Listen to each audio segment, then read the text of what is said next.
So ఈ question చూడండి friends, ఇది చాలా ఈజీగా చేయొచ్చు. టైమ్ అండ్ వర్క్ నుంచి ఎగ్జామ్లో ఇట్లా అడుగుతారు అనమాట.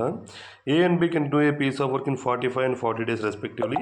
They began the work together. A left the work after some days and B alone finish the remaining work in 23 days. After how many days did A leaves? So చూడండి, నేను ratio method చెప్తాను. చాలా easy అండి, ఇది చాలా అంటే చాలా easy. So ఏ enrol చేస్తాడు 45 days, బి ఎన్రోల్ చేస్తాడు 40 days.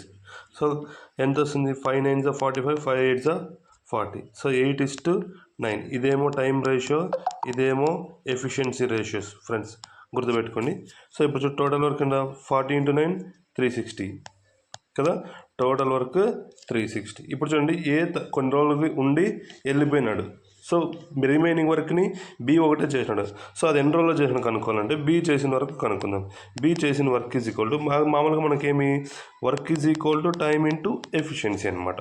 సో బి చేసిన వర్క్ ఈజ్ ఈక్వల్ టు ఎన్ని రోజులు చేసినాడు? 23 days. ఎంత ఎఫిషియన్సీతో? 9 ఎఫిషియన్సీతో ఎంత వర్క్ అయిపోతుంది? So B is equal to 207 వరకు అయిపోతుంది అనమాట. సో ఇప్పుడు 360 కదా టోటల్ వర్క్, 207 తీసేస్తే 3 5 53 అంటే 153 మిగులుతుంది అనమాట.